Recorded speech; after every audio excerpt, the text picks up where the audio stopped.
రాష్ట్రంలో రైతులకి అసలు కరెంటే రాదన్న సందర్భంలో 24 గంటల కరెంటు కష్టపడి తీసుకొచ్చినందుకు కేసీఆర్ గారికి నోటీసులు ఇచ్చి విచారిస్తా ఉన్నారా? లేదంటే రైతుకి పెట్టుబడి ఏంటో తెలియని సందర్భంలో దేశంలోనే కాదు ప్రపంచంలోనే రైతుకు పెట్టుబడి నేరుగా ఎకరాకి 10,000 రూపాయలు ఆయన అకౌంట్లో వేసి దాదాపుగా 1,00,000 కోట్ల వరకు రుణమాఫీ కానీ రైతుల బంధు కానీ కలిపి నేరుగా రైతుల అకౌంట్లలో వేసినందుకు కేసీఆర్ గారిని విచారిస్తా ఉన్నారా?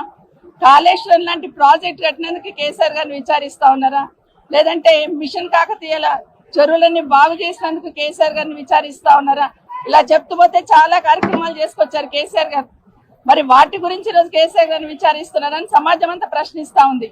సంక్షేమానికి స్వర్ణ యుగంలో ఉంది కేసీఆర్ గారి పాలన. ఆ రోజు కళ్యాణ లక్ష్మి ఇచ్చే ఆడబిడ్డలకి మేనమామలుగా 1,00,000 రూపాయలు అందించున్నారు. కేసీఆర్ గారు కిట్ ఇచ్చి ఆ బిడ్డలకు భరోసా కల్పించున్నారు. ఈరోజు ఒక్కొక్క కార్యక్రమం తీసుకుంటే మిషన్ భగీరథ బిందె పట్టుకొని ఆడబిడ్డ బయటికి రావద్దు అవమానం అని చెప్పి మిషన్ భగీరథ ద్వారా ఇంటింటికి నీళ్లు ఇచ్చున్నారు. ఇట్లా ఆడబిడ్డలకు ఒక్కొక్క సంక్షేమ కార్యక్రమం చేసుకుంటూ వచ్చున్నారు.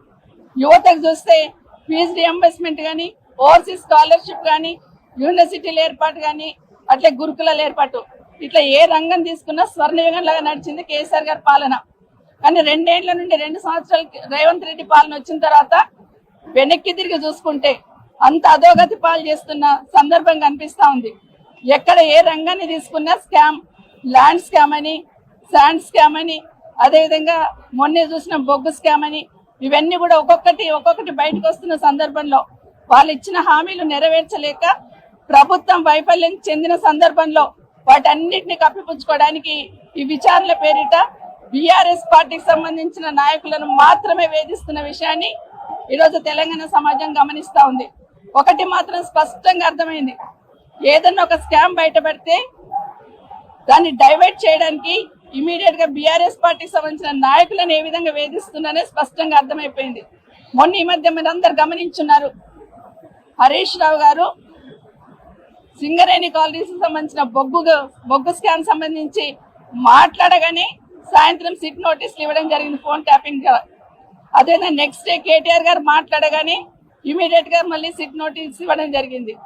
మొన్న హరీష్ రావు గారు గోదావరికి సంబంధించిన జలాలు పక్క రాష్ట్రాలకు తరలించిపోతా ఉంటే ఈ రాష్ట్ర ప్రభుత్వం నిమ్మకు నీరెత్తినట్టు ఉంది అని గట్టిగా మాట్లాడేసరికి ఇమీడియట్ గా కేసీఆర్ గారికి నోటీసులు ఇవ్వడం జరిగింది. అంటే రాష్ట్రంలో సంబంధించిన ఏదైనా ఇష్యూ తీసుకొచ్చినప్పుడు దాన్ని డైవర్ట్ చేయడానికి, డైవర్ట్ పాలిటిక్స్ ఏ విధంగా చేస్తున్నానికి స్పష్టంగా అర్థమవుతున్న విషయాన్ని ప్రజలు ఇప్పుడిప్పుడే గమనిస్తా ఉన్నారు. ఒకటి మాత్రం వాస్తవం, ఎన్ని నోటీసులు ఇచ్చినా ఎంత